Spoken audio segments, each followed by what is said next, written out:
Hi everyone, it's Casey Williams. Well, I hear often that people like a particular crossover, they think it's beautiful, it's very upscale, it's very nice, but then they complain about the price.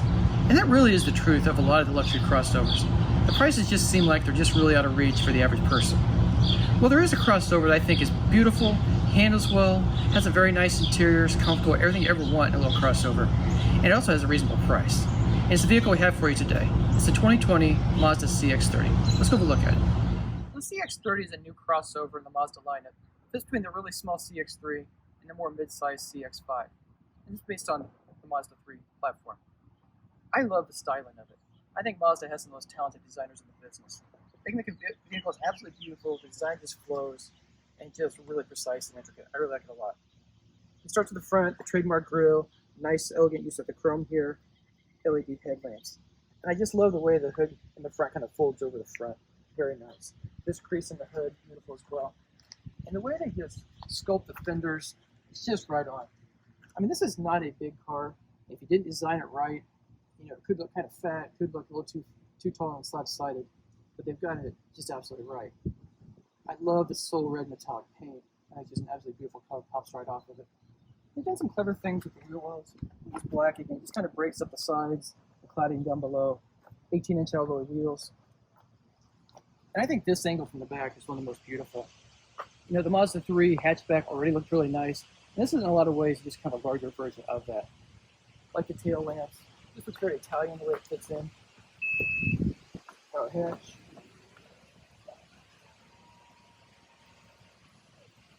Inside, it's not huge, but there's enough space for 2 to 4 people to get their luggage in for a few days. And if you need more space, the back seats split fold. Both sides of them flipping forward. So quite a bit of space there as well. You know, a lot of times with these crossovers, even if the exteriors look really nice, the interiors kind of get the cheap treatment. And that is not the case with the CX-30. Mazda has really started kind of a reputation for making some of the most beautiful interiors, you know, that aren't just an absolutely expensive pure luxury car. And take a look at this one. I mean, it looks like something Audi would have designed. It's very simple, it's understated, but just really well done. I like the stitching in the dash, the brown and the gray kind of two-tone effect. You know, and there's an automatic climate control down below. But I like the way it just kind of fits right into the dash. There's not this great big giant console. The radio's controlled here. I think Mazda doesn't have the easiest to use infotainment controls. Trying to scroll through the radio stations is a little cumbersome. It is all here, and you do learn how to use it pretty quickly. Volume knob. This has navigation, has a 12-speaker Bose audio system, power glass sunroof, heated seats in the front.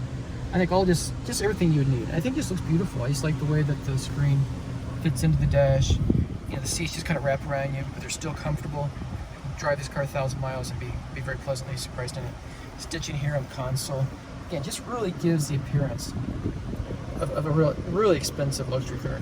Even if you look close here in this black, there's even some tiny little stripes in it. It just details everywhere. Nice thick leather wrapped steering wheel. And as high-tech as this car is, I mean, it's got a flat screen here, it's got the heads-up display up above, lots of safety equipment on it. It's got the forward collision alert system with auto brake, adaptive cruise control, blind spot, rear cross path detection, lane keep assist. So it's got everything you want on it. And as high-tech as this car is, it still comes off as just being really simple. It just feels very sporty, it's very inviting to drive, and you just never feel overwhelmed by the technology in this car. It's just really what you want it to be. You know, among non-luxury brands, I think Mazdas are probably my favorite to drive.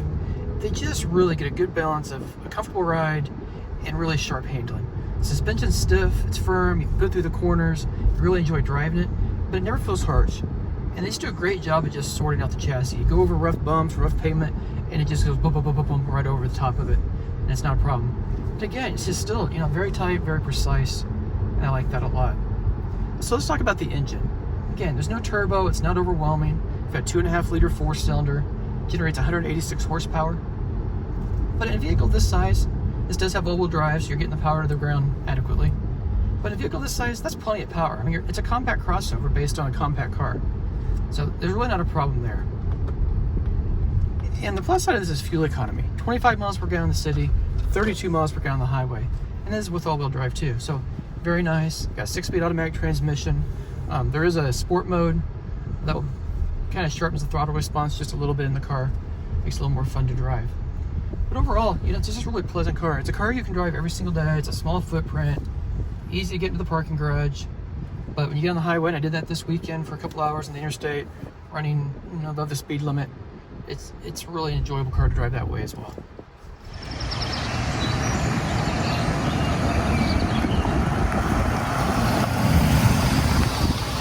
I've really been looking forward to driving the CX-30. I was already a big fan of the Mazda 3 on which it's based, so I figure if I like the Mazda 3, a little bit bigger version of it, it's got to be better.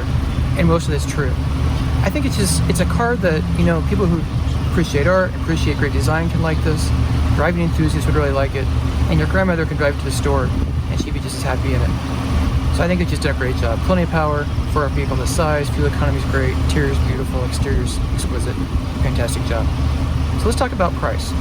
Well, it starts just under $22,000, as equipped, $31,295. And I think at that price, it's quite a bit of car for the money. Well, next week, we'll have another fun vehicle. Until then, storm forward.